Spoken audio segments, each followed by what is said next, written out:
Gentleman from Pennsylvania is recognized. Thank you, Mr. Speaker. I yield myself as much time as I shall consume. Gentleman's recognized. Thank you, Mr. Speaker. I rise today in strong opposition to Senate Joint Resolution 34. Today, colleagues, we are wading waist deep in the swamp. The American people did not ask for this resolution. In fact, no company will even put its name behind this effort. Instead, this resolution is a result of an explicit written request from Washington lobbyists. These lobbyists make the bogus claim that having actual protections will confuse consumers, and the only way to help clear up this information is to have no rules at all. No consumer has come forward to support this position. No consumer argument even makes sense.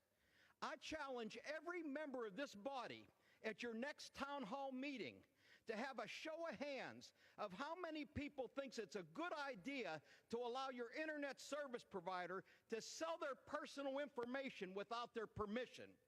And then after you get that show of hands, ask them how many of them would vote for you if you support allowing corporations to do that. This resolution is of the swamp and for the swamp and no one else. The rules of this resolution would overturn rules that are simple and make common sense. They don't require much, only three things. One, internet service providers should ask permission before selling your private internet browsing history, app usage, or other sensitive information. Two, once they have your information, internet service providers should take reasonable measures to protect it. And finally, if the information gets stolen, the company should quickly let you know. That's it. That's all that's being asked of them. These modest rules don't stop internet service providers from using data for advertising and profiling or whatever else, so long as they ask first. ISPs have an obligation under these rules not to dive into the personal lives of Americans unless that's what those Americans want. They just need to ask first.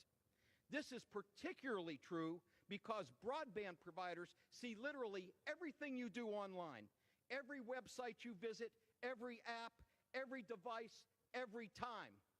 By analyzing your internet usage and browsing history, these companies will know more about you than members of your own family, more than you tell your doctor, more than you know about yourself.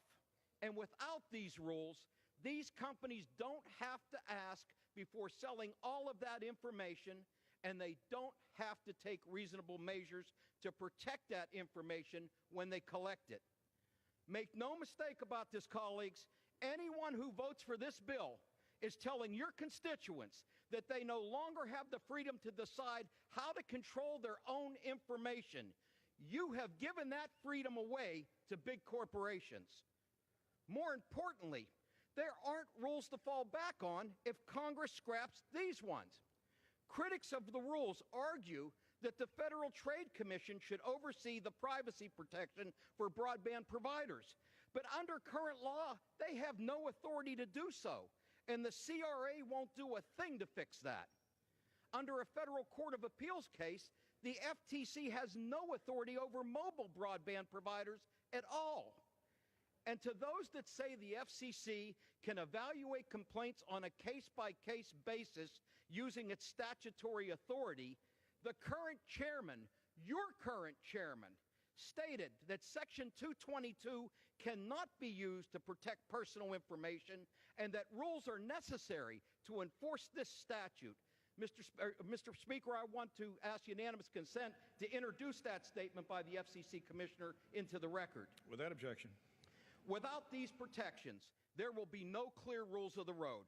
And at a time when foreign actors like the Russians, the Chinese, and everyone else under the sun are constantly trying to steal our data and compromise our security, it would be irresponsible to roll back the only federal safeguards we have.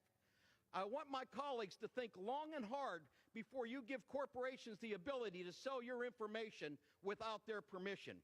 Mr. Speaker, I ask for unanimous consent to introduce a number of items in the record. I have letters from a coalition of small ISPs, a coalition of civil rights organizations, and consumers union opposing this CRA.